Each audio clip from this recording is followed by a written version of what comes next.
Hi, welcome to Watcher DM. I'm Gabriel. Today I am doing a flip through and review of Cursed Scroll 2, the Red Sands.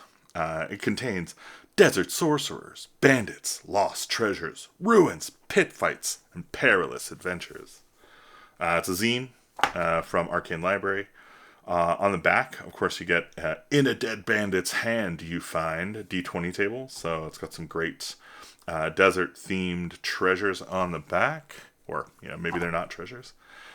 And yeah, I do these videos every week. So on Tuesday, you can get new flip through and review videos of all the things I have run at my own table. So these are all opinions from somebody who has played the thing I am showing you, or run it.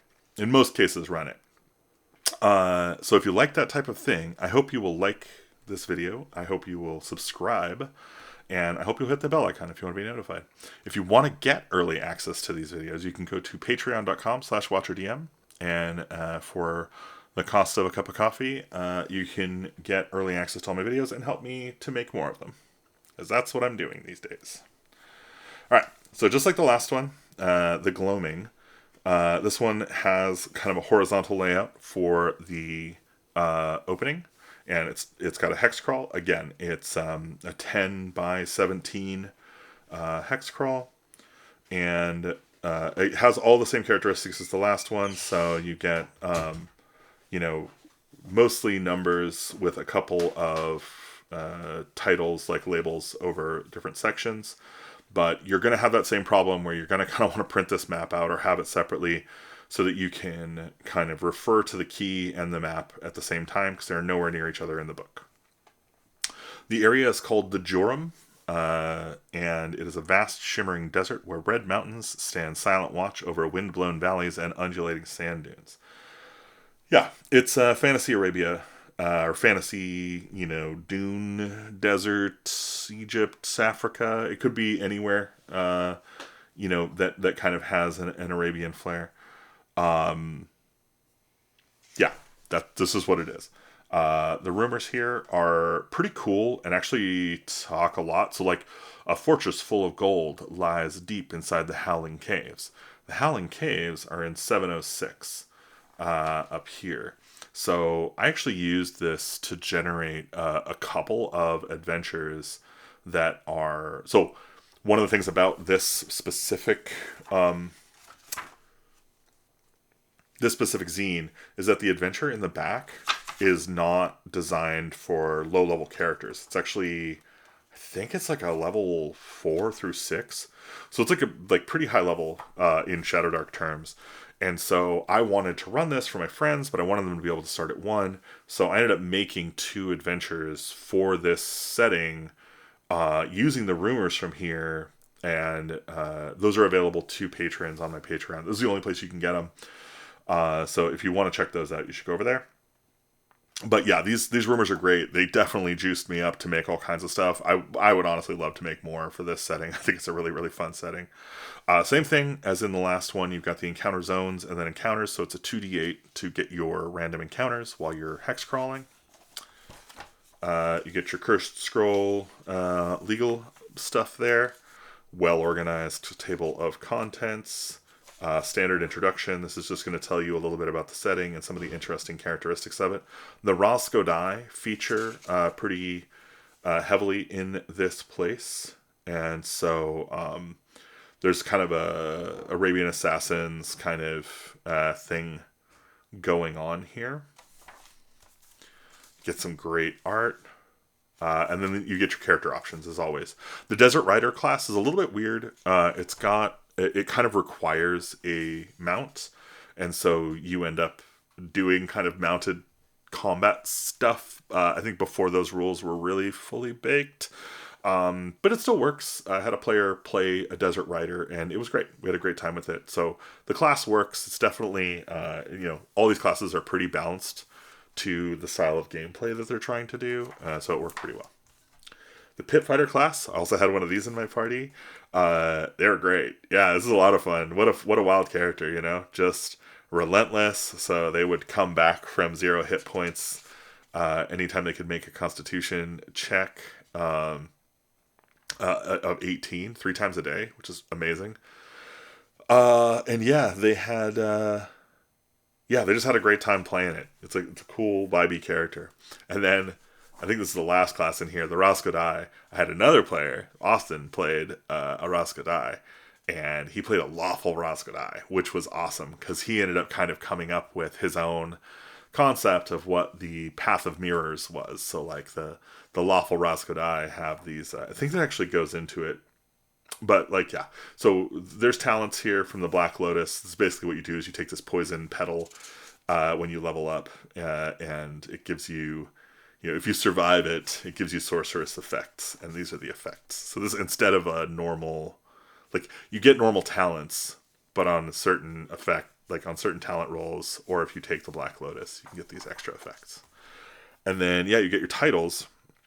And so the White Lotus, the Black Lotus, and the Red Lotus are kind of the max. And you can see here under lawful, the mirror path is the title for the level 3 through 4. And so I think Austin kind of took that and ran with it and made a whole concept of like the path of mirrors, which is really, really cool. So there's actually a blog post about that, I think, on our website, if you go to watcherdm.com. You get a bunch of new weapons, which is great. It's always nice to have new weapon options for PCs because players love dorking around with weapons and stuff. You got gameplay section. So this talks about pit fighting as kind of a carousing activity, so like downtime activity. You can do some pit fighting. We never actually ended up doing this. I really should have. It would have been much more entertaining, but we kind of did like an adventure to adventure to adventure thing. So we didn't really have much time for it. And then, of course, you get your pit fighting encounters, which is cool. And then Thraxis Arena just describes some of the bouts in a hypothetical arena, or I think it's an arena in the Djurum. And then Enduring Wounds. So this is a way for making somebody dropping to 0 hit points kind of keep a little bit of stang from their from their injury. We didn't end up using this. I don't think we had a ton of people go down to 0. Actually, that's not true. Yeah, we didn't use this. We could have. I didn't really think about it at the time. I was just having a good time. Poisons in this are awesome. We used this a number of times. I actually put some of these in my adventures, like the NPCs were using them on each other and stuff, so it was really, really fun. This was all great stuff. And then you got your mounts. Honestly, this section right here is so useful to the core game. I wish it was in the core game. Being able to have a donkey, like, that can hold stuff, holy crap, game changer. Like, just for traveling outdoors, like, holy moly, this changes the whole game. So, yeah, this whole page, staple it to the wall, man. It's the best thing in the book. It's really, really nice to have this. And, like, having the little demeanor, I think it was a Caesar was the lovely horse. It was David's lovely horse. It was so good. Oh God, what was his character's name? I'm not gonna be able to remember on it. Yeah, it'll spill out of me after. And then you get into the hex crawl. So in the hex crawl, there's temperature and wind concerns that it talks about, which is really nice to have. That it kind of breaks down some other concerns that you would have in a desert that you wouldn't have in other places, and gives you rules for handling that. The Djurum hex keys. You get an introduction to the Cerule elves through the Cerule camp.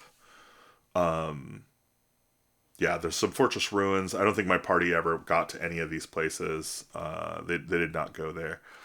Saltstone Tower, they never went there. The Bones. The Pyre is really interesting. This is where the Cerule elves burn treasure. And I kind of had that be like a central characteristic of the adventure that they were playing in, was that there was a Cerule elf like in this place trying to get some treasure so he could burn it. Yeah, so that was really interesting. Hawk bandits are some bandits that I just kind of used to threaten the party running around. The Hamad camp, I don't think they interacted. Well, maybe they did. Yeah, I don't think we actually ended up using that. A phoenix roosts in the highest peak of the Western Mountains. I think they saw this fly over, but they didn't interact with it. And the Howling Caves is where I put the first dungeon. So I love this. It says, wind blows over the craggy faces of the Howling Caves, filling the silent desert with thrumming hypnotic tones. Legend holds that a mad prince's treasure lies buried inside the cave, along with him. And so I made, for this little campaign I ran, the Cave of the Mad Prince. So yeah, you get a whole little cavern map thing. You get some cool stuff in there, and then this is all the keys and some random encounters. And it was a little fun. It was a lot of fun. It was a little one first level adventure, you know? Nothing too crazy, but one pager. That's how it's done. So that text spawned that adventure. Thanks, Kelsey. You rock. Alkesh is great. It's like a jeweled city, kind of beautiful major city in the area, and so it was kind of the stopping point that the party got to before they went on to the Howling Caves. I did have them hex crawl initially from this location down here, this 511, which I think is the actually that's right. That's why I was like, oh, did we know that place? The Hamad camp is where they started, and they met with the desert rider to get a guide out into the desert to do this stuff. And Alkesh was where they were heading to get the rest of the info about the place they were going.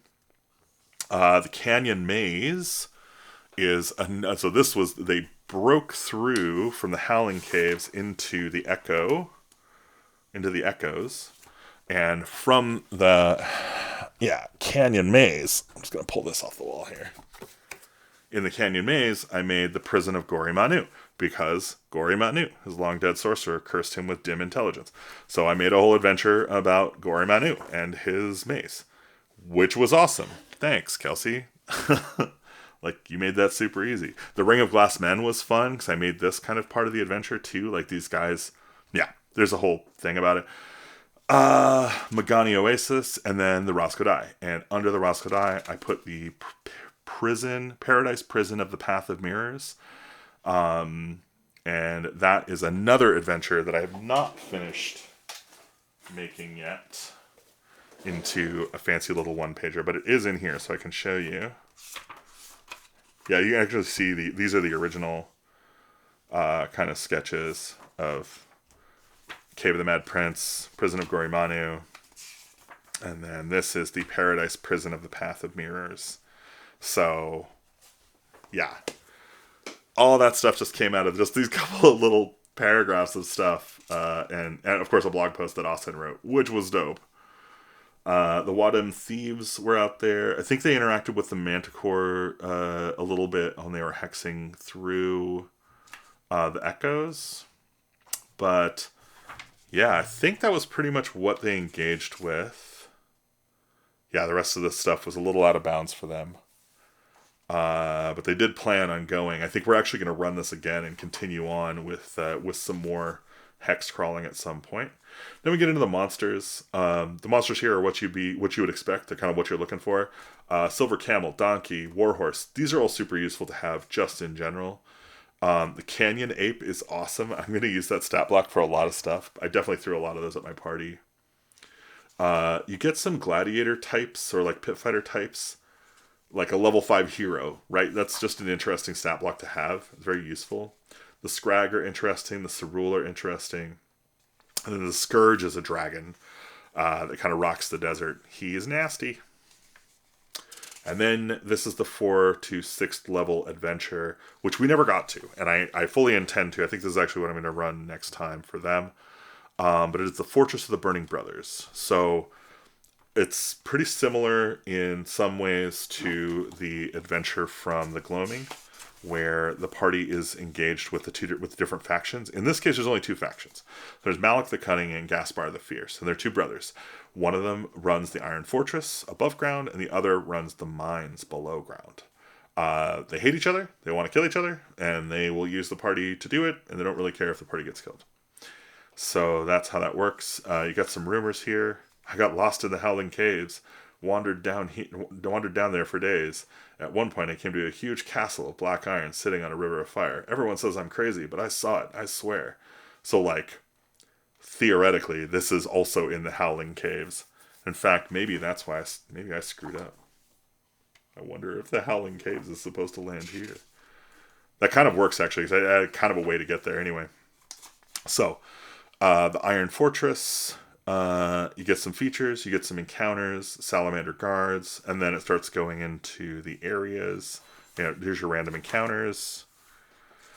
Yeah, I haven't run this, so I don't have a ton to say about it, except that it looks like a pretty nasty castle. Like, this seems like a pretty challenging area to go raging through.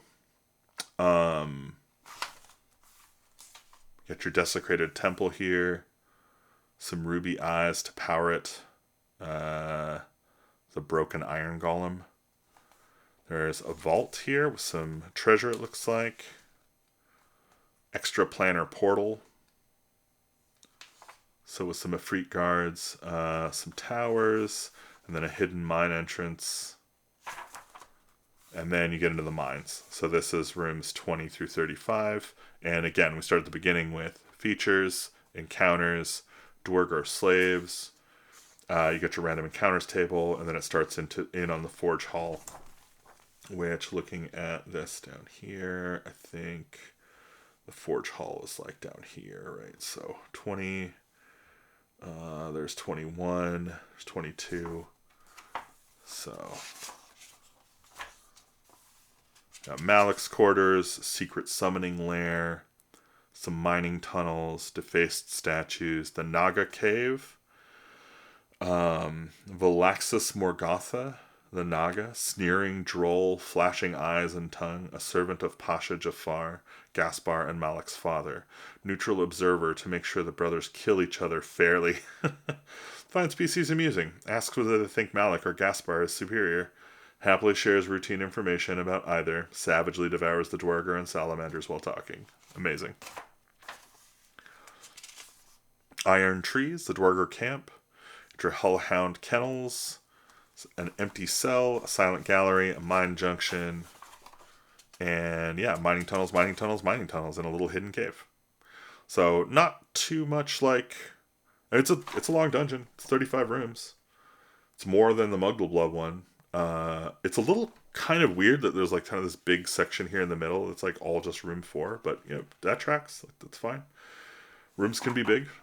They're just hard. I think big rooms are hard to run as a DM, because you want to give the room description, but like if the PCs can't see the whole room, that's just challenging. So it's a thing to think about. And then you get a bunch of salamander NPCs. This is all great. Being able to like kind of key the salamanders to certain, like gives them like a thing, right, about who they are, which lets you kind of set them apart, which is really interesting. Same thing with Dwargar NPCs. Now, the downside of this is that's a lot of NPCs. So, you want to run that right. That's going to be pretty challenging. But, if you can keep it straight and place them and kind of figure out what you're doing with them, it should be able to go pretty well for you. Then we got our classic Join the Dark call to action at the back here. We get our map. Again, this is our dungeon map, horizontal, 2-page kind of spread, and it closes up with in a dead bandit's hand you find, and that is the whole book. Cursed Scroll Zine 2, Red Sands. This one is a real treat. I had so much fun making stuff for this campaign, and I can't wait to run the rest of it. It's kind of one of those weird things where like I wish there was a level 1 dungeon for this. Also, because there wasn't a level 1 dungeon for this, I made like a level 1 through 3 campaign for this, which is kind of something we don't consider, I think, very often when we're picking up these products. Is like we think about what we can do with what's inside of them, but I don't think we often think about what's inside of them will do to us or pull from us. And so this was a great way to prompt me into creating some cool content for a setting that I look forward to running for a long time. That's what I've got for the video today. I hope you enjoyed it. If you like these videos, please, again, hit like, hit subscribe, bell icon, boop to boop, whatever. You know what you're doing. You've been on YouTube before. Thank you so much for watching, and thanks for playing.